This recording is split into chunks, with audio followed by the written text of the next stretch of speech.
Hello again.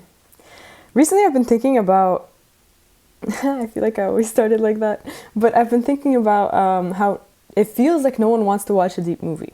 Like if you market a movie as this like grand discussion about some socially relevant or like humanity relevant topics, no one's gonna click on that. No one's gonna be interested, no one's gonna go buy tickets. No one wants to watch a deep movie. And there are a few reasons for that. Like everyone's busy, you're coming home from work.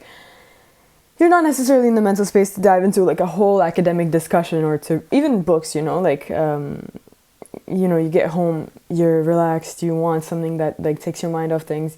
You're not going to dive into like a super complicated, retelling of all the horrors of humanity. Again, some people do, but I feel like now more and more, shortening attention spans, just the constant, contrast of information that we receive, the whole scale, how like you're scrolling on one platform and it jumps from like the worst news of the day to some brain rot meme to something else to like an AI generated puppy. And I think obviously it's the whole thing of you're constantly being exposed to so much that you emotionally get numb, clock out, and like the amount of empathy that we have is reducing because of the constant exposure to information and to a variety of things online, in person, on the streets, wherever, right? And that includes ads as well, like it includes a bunch of stuff. But it does feel like now more and more everyone just wants something light, something to entertain them. And again, obviously not actually everyone, but the general perception that I have is very much this. And that creates this juxtaposition between mainstream art and meaningful art that is a complicated juxtaposition to have, because obviously you want the meaningful stories to be the ones that are mainstream in culture, for a variety of reasons, but mostly because those are the stories that actually impact society and actually lead to some kind of change and improvement in the world. But regardless, it does feel like at the end of the day, if you obviously have the option of watching a movie that's fun, light, entertaining, versus one that, will have you questioning everything about you, everything about your life, and everything about, the social structures that we don't even have that much control over, obviously you'll probably pick the lighter one. Also because your post watch experience is going to be better in the lighter one, just because you won't walk out of that movie theater or close that book feeling discouraged. All of these things are obviously normal, very obvious, and you set up a fictional environment where people live the way that we live. This is what's bound to happen. But the question is, what do we do about this? What's behind this? And how do we, what do we take of all of this in terms of how we make art? A slight side note, I want to talk about Obsession as one of the examples, as the main example today. Obsession, the recent movie by Curry Barker that is in theaters still. So, two things. This will probably make the most sense if you go and watch the movie.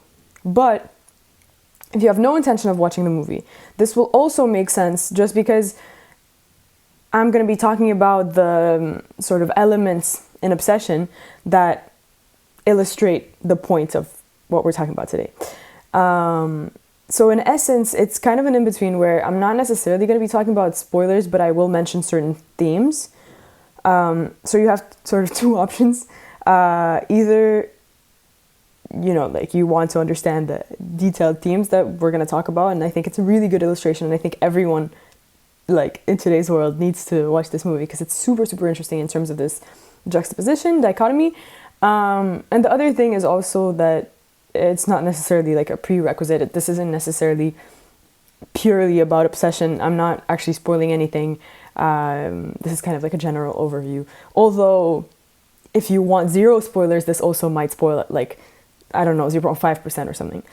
Regardless, let's dive in. So, today, in this discussion, I've outlined sort of 3 main points. Let's keep the conclusion out of it for now. So we're going to talk about who gets to make art and sell it, and why that is the way that it is. Then we're going to look at the third option. Well, okay, because in that section, there's going to be 2 options and 2 sort of, like, the framework for that question will be 2 possibilities, let's say. And then in part 2, we're going to introduce a third option, which is to Trojan horse it. And we're going to see how you can sort of go around the traditional framework in terms of mainstream versus meaningful stories. And then we're going to conclude with what this means for how we make things as artists, and I guess, yeah, like what the actionable conclusions are in terms of all of this. So, to begin with, who gets to make and sell art and why? So the question we're asking here is technically, where does the value come from? When you make a piece of, like a piece of art, which is, I guess in this example, more... Well, actually, let's look at the specific example. Right. Is there any way for me to open this image? Right, okay, perfect. I'm having a bit of a technical difficulty with my original board, so this is what it's going to be for today. All right, basically, what we're looking at here is a diagram by a sociologist, I believe, a French sociologist from the 18th century, but I might be getting those numbers slightly off. It's kind of a lot, but what we're looking at is there are 2 scales, which I actually can't see right now, but it's essentially no audience, mass audience, then market autonomy, and then intellectual sort of range. But now that I look at this, this might be the better diagram. Essentially what we're looking at is cultural capital and economic capital. And the idea in this original framework is that you can't have both, so it has to be a choice. So if you have more cultural capital, you have less economic capital, and if you have more economic capital, you have less cultural capital. What do these things mean? Essentially, cultural capital is the value that is perceived in your piece of art by some kind of cultural authority. So this could be critics, this could be other artists, or it could be, institutions, academia, festivals, what have you. Economic capital is equally comprehensible. It's essentially investors, studios, anyone who has the intention to make money from your piece of work. And essentially, it's also just the economic capital that your work can generate on its own. So same thing, even if you're self-distributing, the economic capital is just how much potential it has to make profit. And the original idea, and this is to some extent still true today, but the original idea is that if your movie is highly acclaimed at festivals, for example, it will likely not go mainstream. And you do see this in terms of patterns. There's obviously exceptions because you have movies that won, at Cannes that then go on to, I don't know, make not necessarily box office history, but make a decent amount in box office. But it's also true that a lot of the movies that do win at festivals don't actually even compete with the, non-festival related releases. And you have this example with, the movies, let's say any movie that hasn't won a festival award that went on to rank pretty well in terms of box office is a great example of this as well. And it's true that usually, because the cultural capital tends to prioritize projects that are deep, that are, morbid, but in a realistic way, that really have a component of them that is cultural commentary, they make it a lot heavier.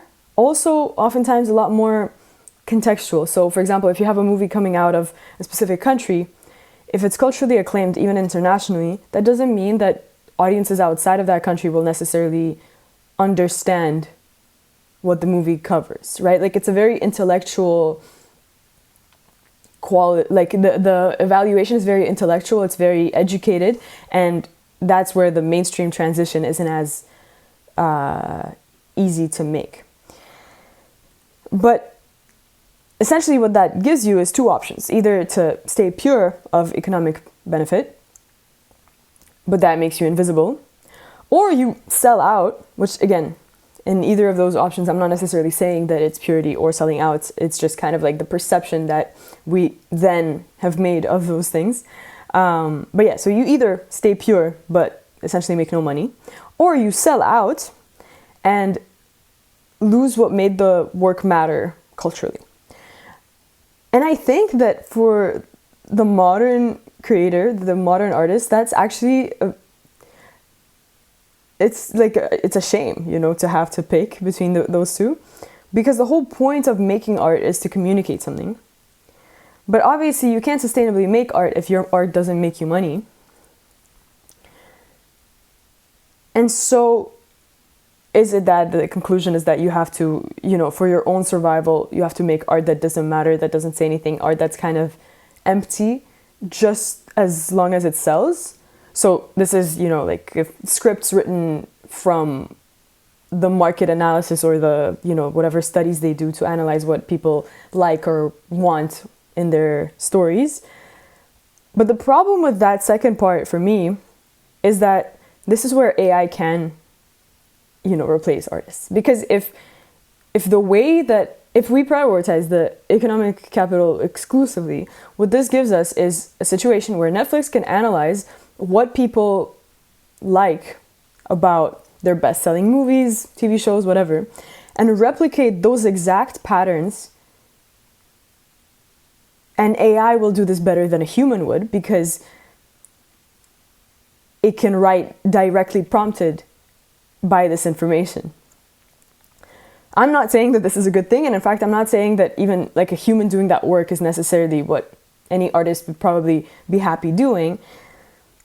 But it's just a shame that it's so linear, and that, you know, binary of economic versus cultural capital doesn't have some kind of way to either merge the two or, you know, find any kind of workaround.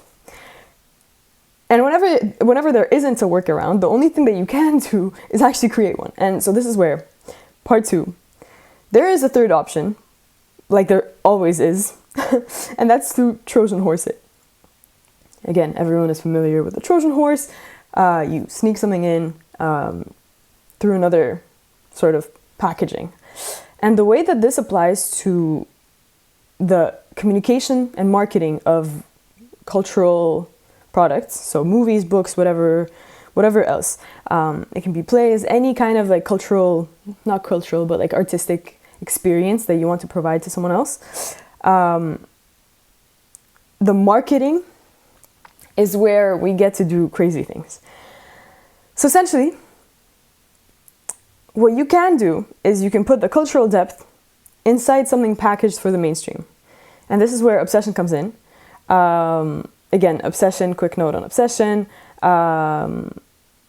They did a super cool marketing campaign with like these an obsessive girlfriend, you know, texts all over, I don't know, Los Angeles or like New York. I don't know where it took place. I live in Paris, so I have no idea, but they did a cool campaign. And then the movie came out, and it's essentially this horror story about this guy has a crush on a girl, he makes a wish, and she becomes obsessed with him.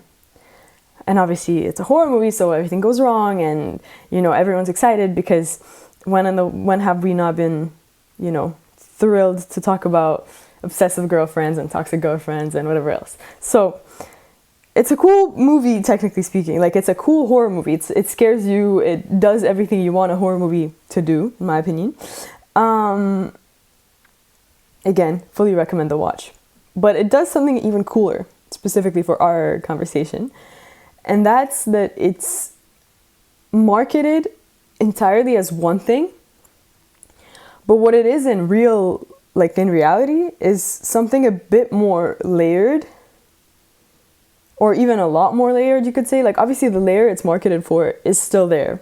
And that's obviously how you satisfy. You can't tell people, like, you actually, it's obviously not sustainable if you tell people it's one thing and then it's a complete other thing. Here, that's not the case. It's marketed as one thing. It is that one thing, but it's also something else. And people walking into the movie theater aren't expecting that second part, but it meets them there nonetheless. And that second part is super, super relevant, super, a conversation we need to be having. And even still, most people watching it only understand it on a subconscious level. Hence, you see a bunch of conversations about obsession online that only talk about the level it's advertised as. People walk out with the conclusions that exclusively look into the what the movie was marketed as. Whereas there's this whole other thing that obviously a certain percentage of the audience does talk about online. But it's interesting because when you do this kind of Trojan horsing, it obviously works in the sense that there's dialogue and themes that that influence culture, that people do talk about, but also people who don't want to talk about, who never expected to be talking about this thing, are still sort of put in a situation where they have to sit with those themes, those ideas. And even when you see the main conversations online being about what the product was originally marketed as, you do know that on some level people are still engaging with the message that you delivered through the story. So essentially you dress up a deep story for mainstream success and resonance. Again, you can't really just like market it as one thing, but then have it not be relatable, have it not resonate with those mainstream audiences. You need to satisfy that mainstream audience, or the initial marketing will not actually compound, won't actually, like past the first weekend, it won't actually fully enter the mainstream. It would just kind of be the kind of thing where, like there are some movies that had a really good marketing campaign, everyone talked about it, but then the movie itself didn't deliver, and so it quickly died out. Here it's important that it does deliver on the original promise, and that's super important. When you look at it from the marketing perspective, obviously you can't really, it's not sustainable and it's pointless and it's a waste of everyone's money to market something for the mainstream and then not satisfy that mainstream. So obviously it is like mainstream, it's a successful movie in the mainstream sense. Like the mainstream people watching it will be satisfied. But it's also just more than that. It's an iceberg type of situation. I think an iceberg is what would describe this kind of like technique the best visually. So essentially, the movie becomes marketed for economic value, mainstream success, but the essence of that movie is actually that of cultural value.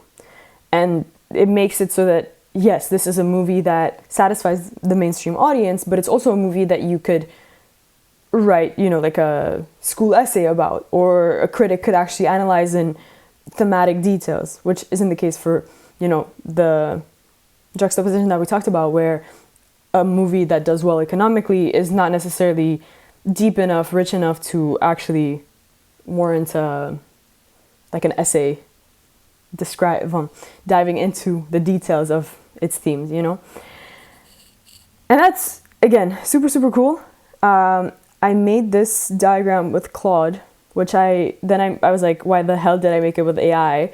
Because it actually didn't represent what I wanted to represent, but it kind of still explains the general. I think it's just a horrible way to visually put it, but essentially you have the movie advertised as a crazy, obsessed woman thriller for a broad audience, because the horror genre is kind of wide. So for everyone, let's say, or whatever, or, a broad enough audience. In either way, you have the surface layer, which is what it's advertised for, horror, the surface level reading of it. This is where the majority of audience, this is what it's marketed as, so that's what pulls in the majority, if not all of the audience. People see the surface layer, and that drives the box office numbers, because if it's scary enough, if it's a good, entertaining horror movie, it will be a mainstream one. At the same time, what's happening is that there's a subtext layer. And here it's a movie about consent, entitlement, and it's done through themes and sort of like the codes and references of the movie. It is pretty obvious, but again, you have a bunch of people missing it, so it remains a subtext layer, and it's not at all what it's advertised as, which I guess is also like a smart move in terms of delivering that message to the audience that needs it most. And this subtext layer is obviously on a conscious level understood by only a minority of the audience, and it's more of like an ideological reach. This is where the cultural value is sort of best depicted. And the interesting thing here is that, like we were talking about, when you have a culturally relevant piece of work, book, movie, whatever, the fact that only a minority of the general mainstream audience gets it and is touched by it means that the cultural value pieces of work don't actually reach a wide enough audience to have impact on the world and on culture in general. And here, the cool thing is that the mainstream scale gives the, why am I lagging so hard today? Gives the subtext reach. And so essentially the message, as much as it's not, if like, let's say the original piece of work only has, let's say, 40% of the message being pushed. Not 40% of the message, but like if the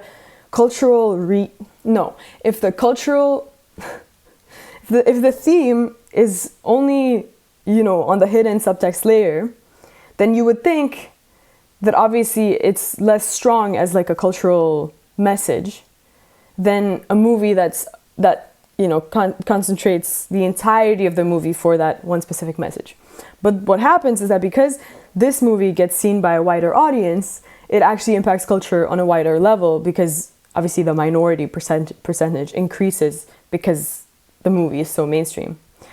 And so the actual message is heard by a wider amount of people, including the people that don't get that they heard the message, but that actually, over time will understand that they actually somehow did.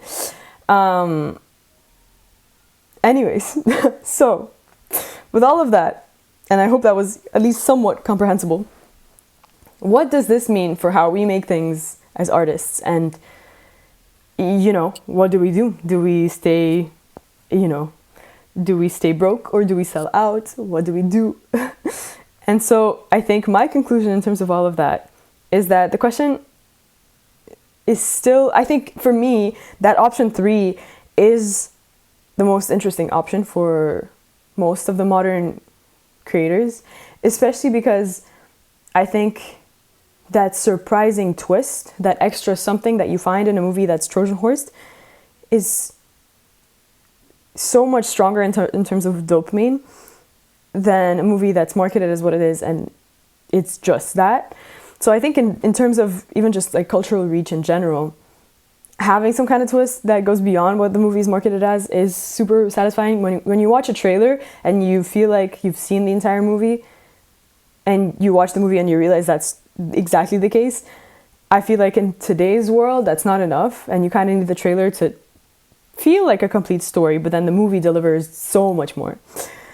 And so I think for me, my conclusion in terms of all of that is that the question isn't how do I make something that sells or something that resonates with wider audiences, etc., etc., etc. I think the question is, what do I want to be writing about? What do I want to be, communicating in the art that I'm making? Because when you do that, you end up making meaningful work. And it's only when you make that meaningful work that you can decide how you want to package it. Again, in my opinion,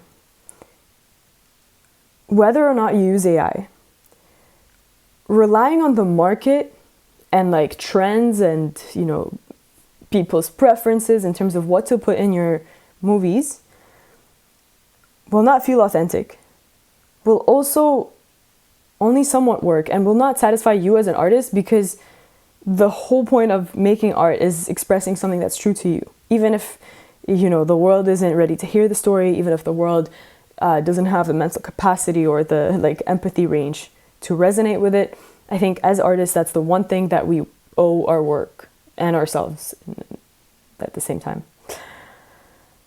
And so for me, yeah, just focus on whatever stories that you want to be telling. That's the only thing that should matter to you. Now, the question is, like, why am I giving this conclusion when the whole point is that if you do that, you might not actually make any, money from what you're doing, and then you can't sustainably make art, what? But the whole thing is that once you make art for art's sake, which is the kind of like the biggest privilege of any artist ever, what you can do then is you can market it for the mainstream. So if you write, and again, obviously you might have to tweak it a tiny bit, but the point is when you have a decent draft of your story with everything that you wanted to communicate in it, you can then sit down and actually reflect on, who is this story going to reach? Are those people going to want to watch the story? Or like, do these people want to have that conversation? In what way? And then you can package the story and obviously also, maybe change the pace. Like you can adapt your story by keeping its core what you wanted that core to be, but making sure that the audience that you want, and again, in this, it's up to you to what extent, it's like today, for example, we have a short attention span. Does that mean that you should make a feature into like a reel? Maybe, but not necessarily, it's like it's fully up to you in terms of what you think your specific audience would want out of the story. And again, to what extent you adjust it, to what extent you want to adapt it is entirely up to you. But the whole point is that you then, once you make art for art's sake, you get this choice, this possibility that's fully within your control to market it for the mainstream to whatever extent you find applicable to you. But my, conclusion is that you should never mix the two. Because when you start thinking marketing in the phase of creating, it's the equivalent of judging your work. It's the whole thing that I think Rick Rubin said, that once you write as a, I don't know if he said like as an artist or like as a child, like you don't, filter anything, and then you edit like a scientist, but you can't have that kind of judgment while you're writing it. You can never, like the whole thing, a first draft's only, objective is just to exist. Don't edit while you write the first draft. That's pointless. Your goal when writing the first draft is just to pour everything onto the page. And then obviously if you start, editing while you write, you won't actually ever have enough of a full piece to do anything with it. And I think the same applies to creating versus marketing. You have to think exclusively about your work while drafting it, while making it, until it feels somewhat done, like 99% done. And then you can move on to judging it from like an audience's perspective. And again, ideally, this is not ideally, I don't even know if this is ideal, but usually this is done by two people, like someone drafts and then someone else, has to think about the third person perspective on it and then judge it from that. Do not infuse the judgment part into the creating, because that will just mess up the whole process. And all of this, I think altogether, I don't know if I fully delivered it in the way that I wanted to. But the conclusion that I had from just thinking about all of this and watching Obsession and, having conversations about this kind of the parallel and how it's one thing, but then it's another. And then, like that entire world of conversation, the extent to which it's socially relevant, but also being mainstream and, like a chill horror movie to just watch, to me just makes me feel like it's such a good time to be an artist, because we've reached the point where, like a movie has already, like countless movies have been marketed as what they are. And I guess because people are getting tired of the obvious, we're getting to a point where like, entertainment, advertising is turning towards entertainment, and entertainment is leveling up in terms of surprising and, keeping the audience on their toes. And I just feel like it's such a good time to be an artist, because the level of freedom that we have now, as much as it might not feel like it, is actually super wide. But what it also means is that the necessity, you have to be so much more creative. And the more that the industry develops and the more that more creators and more artists make things and market things, the more creative every single one of us has to be in order to deliver like a satisfying and an entertaining experience to our audiences, which again, you're always going to have those two poles, which is like one, the truth of like what the work wants to be, and two, you do want some kind of impact on some kind of audience. But I think in general, these are all things that like are pretty exciting and super exciting to see. Obsession, Backrooms, which I still haven't seen, The Moment. Like, I think there are so many cool creative projects recently, and there's also such a wide push for more independent or more like self-made, if you will, artists, that I think in terms of that, like if you ever wanted to be an artist, now is the time. And as always, I'll share the link to the notes, and under it you have a bit of references that I still have to clean up. But I hope I hope that you found some kind of value, some kind of thought starters from all of this. I hope you go see Obsession and let me know what you think about it. I'd love to, have more conversations about the movie. I loved it so much. I think like we probably need to have another conversation about Obsession, more specifically about like what the actual movie in detail represents and all these things. But even from like this initial conversation, I feel like, I just hope that let's just talk more about Obsession. And as always, let me know if you have anything to add, any thoughts about any of this. And I'll see you next week. Bye bye.